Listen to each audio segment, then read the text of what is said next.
28절부터 30절.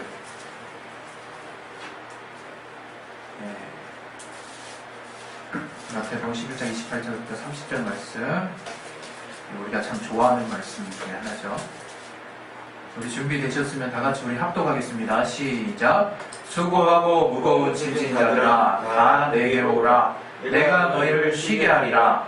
나는 마음이 온유하고 겸손하니 나의 멍에를 메고 내게 배우라. 그러면 너희 마음이 쉼을 얻으리니 이는 내 멍에는 쉽고 내 짐은 가벼움이라 하시니라.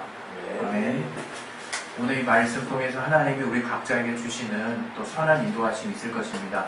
교회에 주시는 말씀이 있고 우리 각각의 사정을 따라 가정에 또 나에게 주시는 말씀이 있을 것입니다.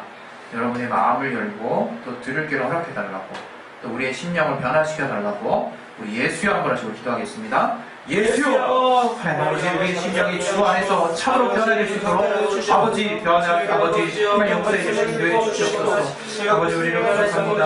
아버지, 주여 부족합니다. 하나님 역사하시고 도와 주시옵소서. 아버지, 깨닫게 주시기 위해 주시옵소서. 아버지, 주님이 알게 하시고 깨닫게 하시고 아버지, 하나님의 선한 역사 볼 수 있게 도와 주시옵소서. 아버지, 믿어주시기 위해 주시옵소서. 성령으로 주문하기 위해 주시옵소서. 아버지, 도와주시는 위해 주시옵소서. 성령으로 깨닫게 주시고 아버지 역사해 주시는 위해 주시옵소서. 아버지, 주님의 함께 하시고 역사해 주시는 선한 인도하심이 받으시고 아버지 도와주시는 위해 주시옵소서. 깨닫게 하여 주시옵소서. 아버지 도와주시는 위해 주시옵소서. 주께 감사하며 예수 이름으로 기도했습니다. 우리 하나님은 온유하고 겸손하신 분이십니다. 오늘 예수께서 나는 마음이 온유하고 겸손하니 이렇게 말씀하셨는데 이게 사람이 참 정말 많이 타락했다는 생각을 제가 가졌던 또 한 가지 샘플이 되는 말씀이기도 했습니다. 그것은 나는 마음이 온유하고 겸손하니 하니까 주님이 자기를 보고 온유하고 겸손하다고 얘기하시겠다 이렇게 생각이 들더라고요. 자기가 자화자찬하는 것 같은 그런 느낌을 받았다는 거예요. 완전히 오해했죠. 이게 원어적인 표현으로 그냥 다시 좀 해석해서 같이 한번 좀 이렇게 불러보기를 원하는데요. 나는 친절하고 동정심 많으며 노예처럼 낮은 위치에 있다. 이렇게 이제 같이 한번 나올 거예요. 정말 나는 온유하고 겸손하니까 왜 이렇게 내가 이상하게 되었을까? 전혀 하나님의 말씀에 대해서 내가 그냥 한국식 습관을 따라 또 우리가 흔히 알고 있는 그런 어떤 우리가 평소에 나누고 있는 대화의 패턴을 따라 그냥 쉽게 받아들이다 보면요 말씀이 왜곡이 됩니다. 그래서 말씀을 내가 제대로 이해할 수 없을 수 있어요.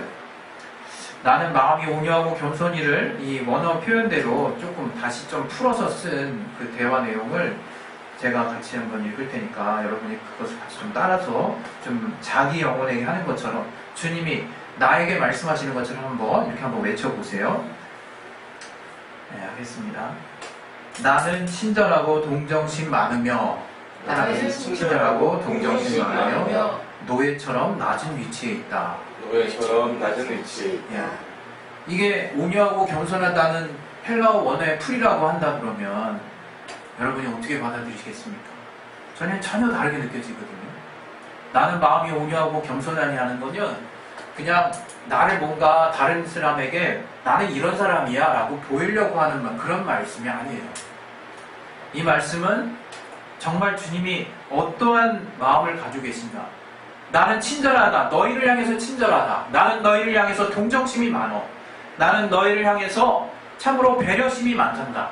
또 나는 너희들을 대할 때 너희와 같은 수준으로 가장 낮은 곳에서 너희들의 말을 들으려고 준비하고 있다.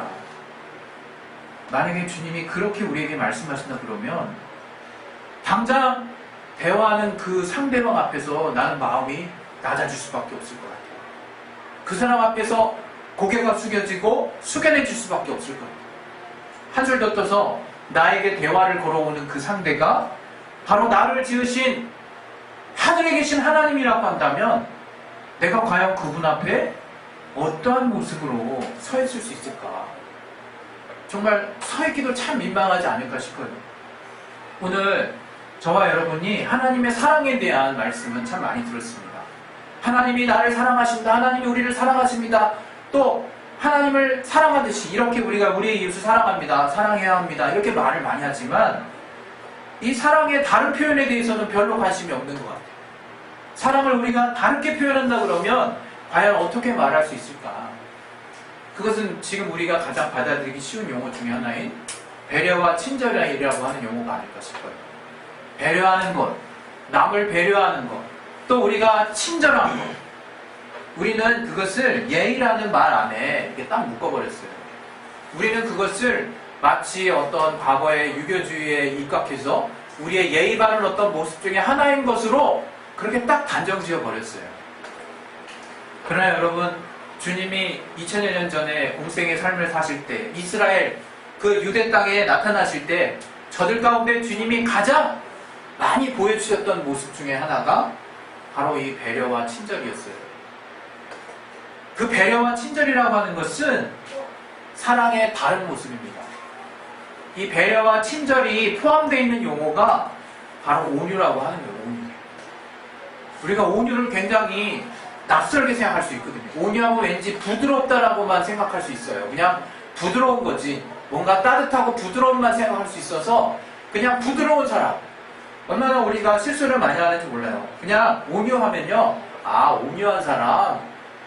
모세를 볼 때도 이 온유함이 지면에 승하도다 하는 그 하나님의 말씀처럼 아, 모세는 참 온유한 사람이었구나. 근데 정말 온유한 사람이었습니까? 모세가 정말 온유한 사람이었습니까? 저는 그렇게 보이지 않거든요, 솔직히. 이 모세나 창세기와 출애굽기를 걸쳐서 이 모세의 이야기를 보면, 출애굽기에 나오는 모세의 이야기를 보면, 모세는 굉장히 당돌한 자였어요. 자기 뜻대로 실행하는 자였고, 그래서 자기 백성이, 저 애굽인에게, 정말 이렇게 압제당하는 걸 보고, 그 애굽인을 쳐서 죽일 정도로 저는 혈기왕성한 자였대요. 또 그뿐만 아니죠. 그 모세는 사실 그 40년 동안을 하나님 앞에 연단을 받았기 때문에 하나님이 저를 사용하셨다라고 하는 그런 사실을 우리는 알지만 더불어서 저가 그런 연단의 시기를 거쳤기 때문에 온유해졌다라는 생각을 하는 분들은 얼마나 있을까 싶어요. 물론 그렇게 생각하는 사람도 있을 수 있겠지만 사실 모세는 본래부터 이렇게 온유한 자였다고 저는 생각하지 않습니다. 그러나 저가 이 40년의 광야 생활을 통해서 이 연단을 받는 미디안 광야에서 연단을 받는 시간들을 통해서 모세는 온유한 사람이 되었어요. 그 모세는 참으로 하나님이 쓰시기에 좋을 만한 그런 성품의 소유자가 됐다는 거죠. 우리가 흔히 온유라고 하는 것들을 그냥 어떤 특별한 사람의 성격이라고 오해해서는 안 돼요. 사람이 지렁이도 밟히면 꿈틀한다 그러죠. 다 정말 맞는 말인 것 같아요. 겉으로는 온유하게 보일 수 있어도요. 사람 다 성질이 있습니다. 다 성격이 있고요. 정말 내가 수용할 수 있는 수준만 건드려서 그렇지 똑같이 다 사람은 다 똑같이 기분 나쁘고 아주 때로는 내 안에 있는 이런 덩어리 같은 게 언제 나갈지만 기다리는 것 같아요. 제가 사실 우리 사모와도 10수년간 살고 있지만 저도 성격 개떡 같고 우리 사모도 좋습니다. 우리 사모 성격이 참 좋아요.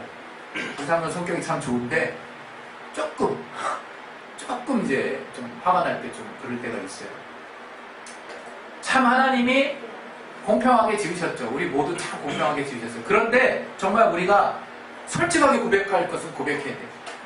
정말 성격으로 다 끝까지 감당할 수 있는 사람은 지구상에 없어요. 그럼 이렇게 온유라고 하는 것은 무엇이냐? 우리가 비록 온유하다라고 여겨지는 사람의 성품을 보았다 할지라도 하나님이 지금 오늘 이 본문 가운데 예수께서 우리에게 나는 마음이 온유하고 겸손하니 라고 말씀하셨을 때 너희가 내 멍에를 지고 정말 나를 배우라고 말씀하셨을 때 도대체 뭘 배우라고 얘기하시는 걸까면 우리가 분명히 알아야 된다. 바로 주님이 요구하시는 그 온유를 배우라는 거예요. 주님이 요구하시는 그 겸손을 배우라는 거예요. 이것은 우리의 성품으로 우리가 접근해야 될 문제가 아닙니다. 이건 정말 어찌 보면 하나님이 도우셔야 되는 부분일 수 있어요. 그러나 우리가 그런 데 의지를 쓰지 않는다면 우린 또 변화되지 않아요. 우리가 우리의 신분이 변화된다고 해서 우리가 같이 성화되는 게 아닌 것처럼 우리가 하나님의 자녀된 성품을 신분이 됐다고 해서 우리의 성품이 같이 따라가지 않거든요. 우리의 성품은 여전히 남아있고 우리의 신분은 하나님의 거룩한 자녀가 됐기 때문에 그 사이에서 있는 갭과 그 갈등 때문에 신앙생활이 힘들다라고 느껴질 수 있는 거예요. 그러나 하나님은 우리에게 그냥 우리 스스로가 하나님 쫓아오도록 그렇게 놔두지 않으셨어요. 우리는 지금 성령으로 인도함 받는 사람들이라 이거예요. 여러분이 과연 여러분이 하루하루를 살 때 얼마만큼 성령을 의지하는지 모르겠어요. 성령을 의지하는데 여러분 답 찾는 데만 열심히 의지하지 마시고 여러분의 성품이 주님과 같은 성품이 될 수 있도록 주님과 같은 성품으로 닮아갈 수 있도록 성령께 의지하는 의지와 노력을 내가 얼마만큼 쓰고 있는지 한번 진단해 봐야 됩니다. 여러분 우리가 주님을 쫓아 살다 보면요 우리의 내면이 변화하게 돼 있어요. 성령의 열매라고 하는 것은 그렇게 악착같이 되라고 말씀하시는 게 아니라 열매가 어떻게 됩니까? 봄에 씨를 뿌려가지고 싹이 돋고 그 다음에 조금 늦은 봄에 꽃이 펴가지고 여름 동안에 과실이 익기 시작해서 가을이면 추수를 하게 되는 그것이 뿌리로부터 영양분을 잘만 흡수하면 어떤 외적인 풍파가 크지만 않는다면 열매 맺게 돼 있는 거예요. 열매 맺게 돼 있는 거예요. 제대로 된 가지, 그 정말 주 가지로부터 제대로 연결만 돼 있다면 뿌리로부터 주님의 말씀의 진행을 잘만 빨라 올릴 수 있게 된다면 저가 열매 맺어라가 아니라 열매 맺게 된다는 거예요. 그런 성령도 열매로 표현하고 있다가 열매로. 그런데 우리는 그 열매가 되는 성령의 성품에 대해서는 그닥 관심이 없다 이거예요. 각자 그냥 자기 기질대로 쓰임 맞는 거지. 요한가 끝까지 그냥 요한이 사랑의 사도라고 그랬어요. 근데 요한과 야고보는 우레의 아들들이란 별명이 있는 거 아십니까? 우레의 아들들? 천둥 번개 같은 아들들이라는 거야. 그냥 느낌이 다 안 오십니까? 그냥 그것만 봐도. 우리의 성품이 요한이 마지막 순간까지 저가 정말 자연수명을 가지고 순교했다고 알려지고 있지만 저가 끝까지 다니면서 늘 정말 선포했던 말씀이 서로 사랑하라는 말씀이었다고 그러지 않습니까? 저가 요한계시록 하나님이 특히 왜 요한에게 맡기셨을까 하는 것도 우리가 생각해 볼 부분이 있어요. 참 보통 사람 같은 그 묵시로 되는 그 안에 하나님의 말씀을 담아놓은 환상 가운데 하나님이 보여주신 그 성경의 말씀을 저가 정말 기록할 때까지 저가 얼마만큼 인내했으며 얼마만큼 주님을 기대했고 얼마만큼 자기 성질을 죽였을까? 그건 비단 자기의 의지를 가지고만 죽였다라는 걸 말씀드리는 게 아닙니다. 얼마만큼 하나님과 동행하는 삶을 살았고 성령에 붙들리는 삶을 살았을까 하는 것이에요. 요한복음 3장에 바람이 위로 불매라는 말씀이 있어요. 요한이 성령이 어떻게 이끌림을 받는지를 제대로 안 사람 중에 하나였다 이거예요. 요한은 성령의 선한 인도하심을 알았어요. 자기 성품이 때로는 불같은 걸 알았지만 하나님께 맡기면, 성령께 자기를 맡기면 하나님이 나를 선하게 인도해 가신다는 것을 누구보다도 요한은 알고 있었던 사람이에요. 그 요한이 하나님께 자기를 맡겼더니 하나님이 내면의 변화를 이루게 하시더라 이거예요. 내면의 변화를. 여러분 참 되게 오늘 주신 말씀이 역설적인 게 있어요. 멍에라고 하는 것은 우리가 알고 있듯이 짐승의 콧뚜레 같은 그런 거예요. 다른 의미로 은유적으로 더 많이 쓰였는데 속박이나 노예 상태를 말하는 거예요. 주님이 정말 내게 배우라 말씀하실 때 정말 주님의 온유와 겸손을 나의 멍에를 지라는 표현으로 그렇게 배우라 그러세요. 그럼 우리는 여기까지만 들으면 어떻게 느끼겠습니까? 아 무겁다. 아 그래 내가 자기 십자가 주님의 멍에 무겁지. 아 콧뚜레 그 소나 짐승에게 뜨는 그 멍에가 뭡니까? 안 갈 때 끄는 거야. 안 갈 때 코가 땡겨지니까 이게 아프니까 끌려오는 거야. 아프니까 예? 그게 일종의 멍에란 말이에요. 그거를 가지고 우리를 끌려가게 하신다고 생각하면 그게 속박으로 느껴지고 정말 내가 노예와 다름없는 그런 상태로 느껴지지 않겠습니까? 왜 그 용어를 쓰셨을까? 이게 저는 그렇게 생각합니다. 우리가 일부러 겸손한 거 정말 힘들어요. 우리가 남의 밑으로 내려가는 거, 여기서 말하는 이 겸손의 수준이라는 것은 노예를 말하는 거야. 딱 노예. 여기서 표현하는 그 겸손의 수준은 무엇이냐? 낮아지되 노예처럼 낮아지라는 건데 그게 쉽게 됩니까 우리가? 자기 자존감이라는 게 있는데 거기 자존감이라고 하는 건요. 내가 자연스럽게 높아지고자 하는 마음이 포함되어 있는 거예요. 우리는요 스스로 내가 나를 낮아지려고 의지를 쓰지 않으면 알아서 높아지는 존재들이거든요. 그런데 이런 내가 그 하나님의 말씀에 겸손하라는 말씀을 받았다고 쳐봐요. 또 온유하라는 말씀을 온유, 우리가 얼마나 불친절합니까? 우리가 얼마나 정말 딱딱합니까? 여기 온유하다는 말씀은 친절하다는 말씀이에요. 또 배려가 많다라는 말씀이에요. 또 누구에게나 참 관용한다는 말씀이에요. 이 정말 온유하다는 말씀에 우리가 얼마나 인색하냐 이거예요. 이게 마치 무슨 어떤 예의범절 중에 하나 들어서 내 성질은 오늘은 아니야. 이것까지만 나는 조금 되면 되겠지.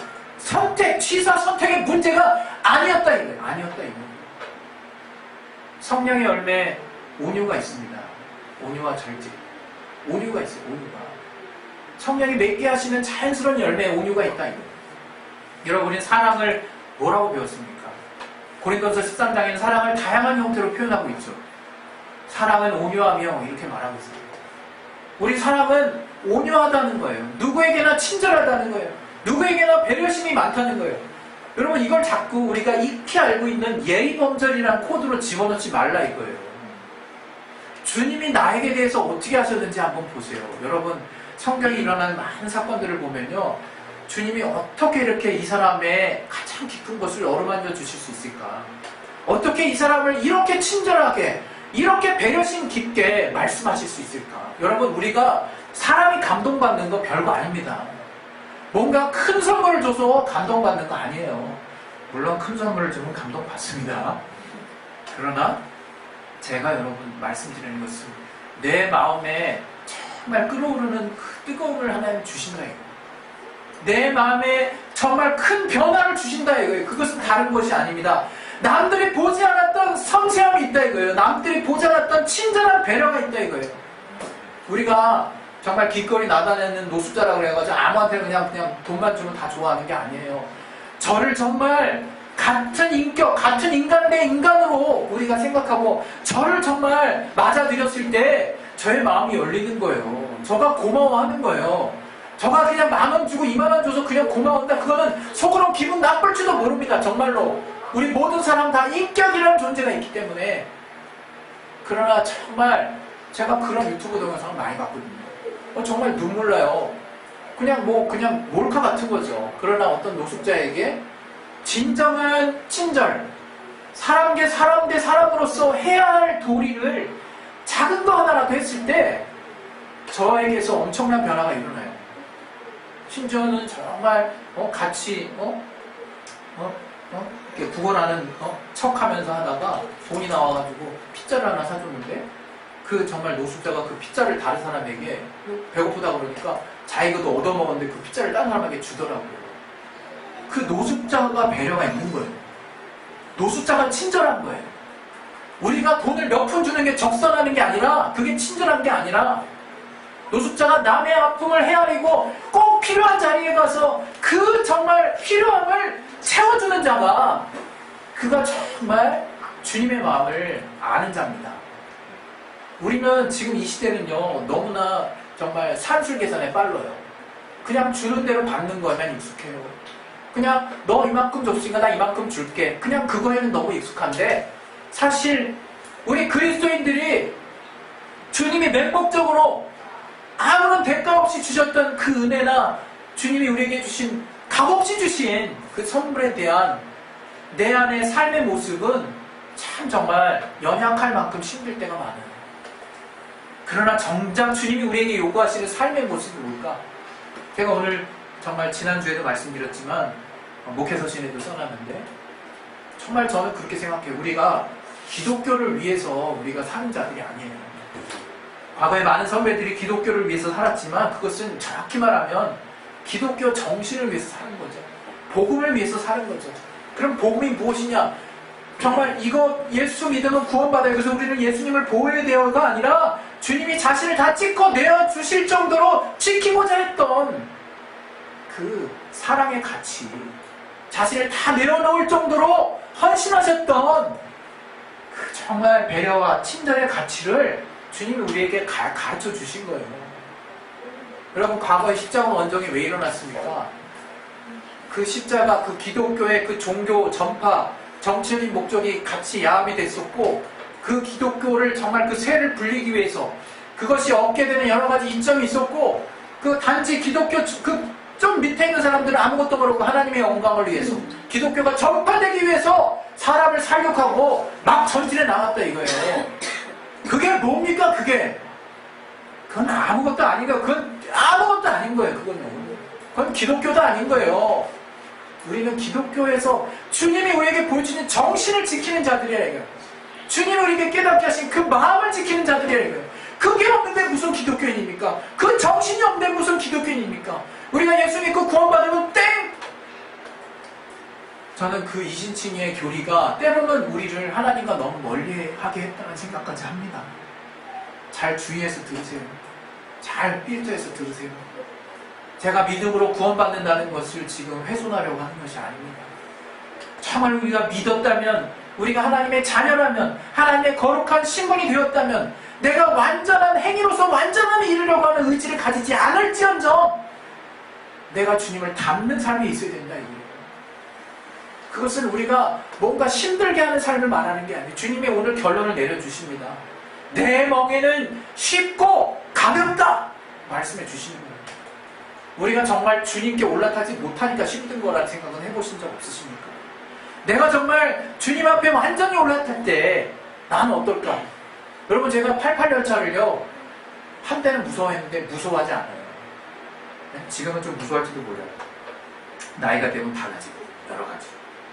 그게 왜 안 무서웠게 됐느냐? 지금 88열차도 아니지만 지금 뭐 자일로드르기는 여러 가지 또 새로운 신종 있죠? 그 어깨로 해서 쭉 내려오는 안전 딱 멜빵이 너무 튼튼한 거예요. 너무 튼튼한 거예요. 그때 제가 의지하는 마음이 생기더라고요. 이 멜빵이 해체될 리가 없어요. 그 마음 갖고 탔더니 하나도 안 무섭더라고요. 하나도 안 무서워. 너무 재밌어. 막 그냥 막 끼악 하고 막 그냥 스릴이 있는 거죠. 그걸 제가 어느 시점에 깨달았어요. 나중에 이제 매스컴 보니까 그게 해체되는 경우도 있더라고요. 그래서 엄청 불안했는데 그 다음부터 또 못하는데 이런 거 내가 주님께 나를 다 의지하고 하나님께 나를 다 맡기고 주님의 멍에 안에 들어가면 이제 주님이 살게 하시는 힘으로 사는 자가 된다 이거예요. 주님의 멍에는 쉽고 가볍습니다. 그건 주님이 진리로 말씀하신 거예요. 우리에게 그 멍에는 뭐냐? 온유하고 겸손한 삶을 따라 살려는 거예요. 그렇게 살라는 거예요. 그러나 우리는 그것을 단지 나의 의지로만 생각한다 이거예요. 그게 아닙니다. 성령께 붙들리세요. 성령께 의지함 받으세요. 성령께 내가 붙들림 받고 그분의 성품을 따라 내가 그분과 같은 삶을 살기를 내 영혼 깊숙이 성령으로 감동시켜준 그 말씀의 본대로 내가 그렇게 살려고 한다면 하나님 나를 그렇게 살게 해주시는 겁니다. 그 가운데서도 우리는 정욕을 포기할 수 없고 이 땅의 욕심이 근본적으로 사라지는 것이 아니기 때문에 늘 갈등할 거예요. 그러나 주님을 닮는 삶, 나에게 이런 영광스러운 삶을 나와 같은 자에게 허락하셨다는 그 기쁨과 감사가 우리 안에 계속될 줄로 믿습니다. 여러분, 정말 우리가 신앙생활할 때 하나님이 우리에게 담게 하신 온유와 겸손의 삶이 여러분의 삶의 모든 분야에 영향을 미치셨으면 좋겠어요. 우리 성경을 한 번 더 보고 우리 이제 기도할 텐데, 우리 성경에 보면요, 에베소서 4장 2절 있습니다. 에베소 4장 2절.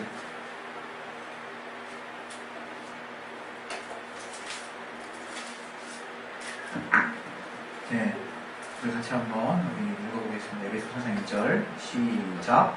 모든 겸손과 온유로 하고 오래 참음으로 사랑 가운데서 서로 용납하고. 예, 우리가 정말 삶을 살 때 모든 겸손, 모든 상황 가운데 여러분 겸손할 수 있다면, 또 온유할 수 있다면, 또 오래 참을 수 있다면, 이게 성경을 보면 바울 서신의 곳곳에서 또 요한이 또 베드로가 참 계속해서 말씀하는 부분이 오래 참는 것과 온유한 것과 또 겸손한 것, 이 세 가지는 참 엄청 자주 나와요. 이게 우리의 믿음을 극복하는 비결이에요. 우리가 이 땅을 사는 비결이에요. 우리가 우리의 문제를 해결하는 비결이에요. 하나님 우리 가운데서 힘있게 역사하실 수 있는 비결입니다. 이거 하나님이 우리로 그냥 그렇게 의지대로 그냥 그렇게 하라고 하시지 아니하시고 성령께 의지하여서 성령의 능력과 힘으로 그러한 삶을 살 수 있도록 해주신다는 것이 우리가 지금 사는 하나님의 자녀의 특권이요 기쁨입니다. 여러분 이 시간 우리 이제 기도하시겠습니다. 기도하실 때 정말 이 온유라고 하는 거, 이 정말 겸손이라고 하는 거, 우리 제가 아까 처음에 말씀드린 거 다시 한번 제가 읽어드릴 텐데 주님께서 여러분을 향해서 누구누구야 나는 친절하고 동정심이 많으며 너희처럼 낮은 위치에서 너의 말과 너의 상황을 들으려고 준비하고 있다. 언제든 너희가 힘들 땐 내게로 와서 쉼을 얻고 가렴. 그리고 내가 정말 이렇게 사는 이 삶을 너희도 또한 지렴. 그것은 무거운 삶이 아니란다. 오직 성령께 의지함 받아서 그러한 삶이 사라지는 너의 그 기쁨과 평안이 늘 삶 가운데 있기를 원한다. 우리 시간에 예수 한 번 하시 기도하실 때 하나님의 온유와 겸손한 삶이 우리의 삶을 주장할 수 있도록 성령으로 충만하게 역사해달라고 우리 시간에 예수 한 번 하시고 기도하겠습니다. 예수! 하나님 아버지 우리 도와주시기도 해 주시옵소서. 아버지 우리 성령을 붙들어 주시기도 해 주시옵소서. 아버지